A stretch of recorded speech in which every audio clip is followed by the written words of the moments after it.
Bonjour à toutes et à tous. Alors, quand les Arabes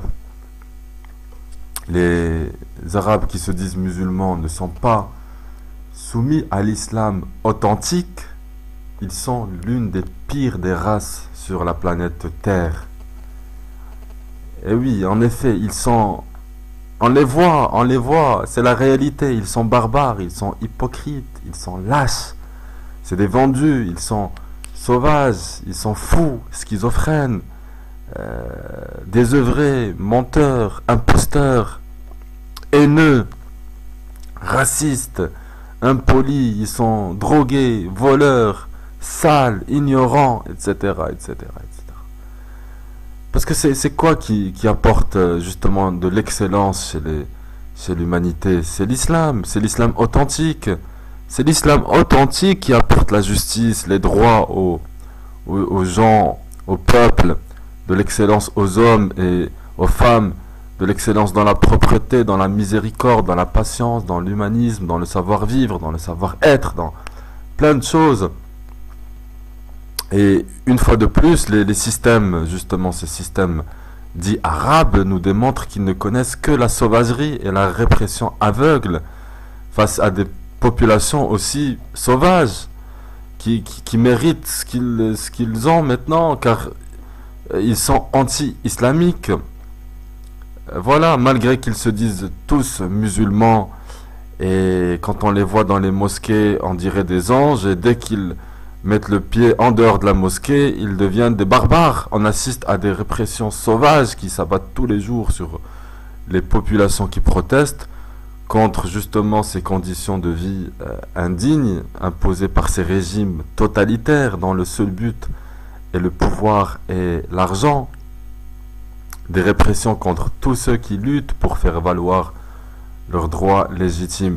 Donc moi je dis à ces populations que la démocratie n'est pas la solution. La démocratie n'est pas la solution parce que c'est le pouvoir au peuple.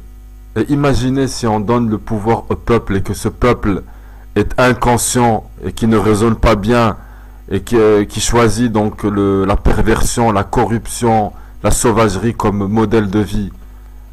Ça devient là dangereux pour que ce soit la population ou le régime. Chaque citoyen a une voix de même valeur que celle de son voisin, peu importe qu'il soit pervers, ignorant, croyant ou athée. C'est ça la démocratie. Et Dieu, Allah subhanahu wa ta'ala, nous démontre dans le Coran que pour lui, nous ne sommes pas égaux.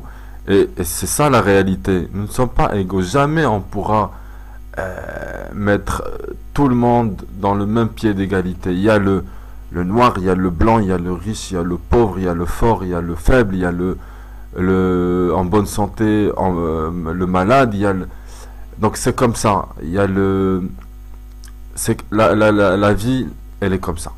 C'est la nature, c'est la création de Dieu. Donc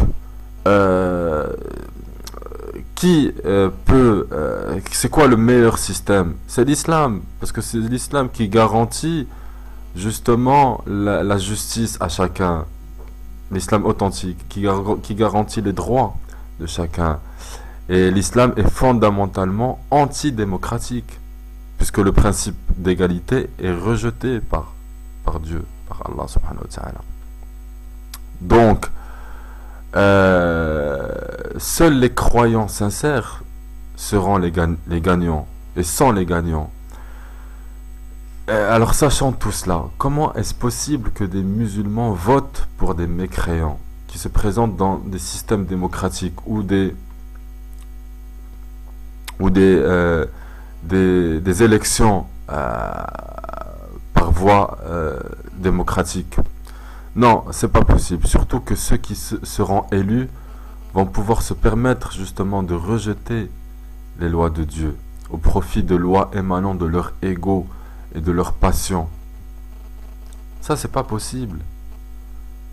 Il est grand temps de faire un repentir sincère et de revenir à Allah subhanahu wa ta'ala en implorant sa miséricorde.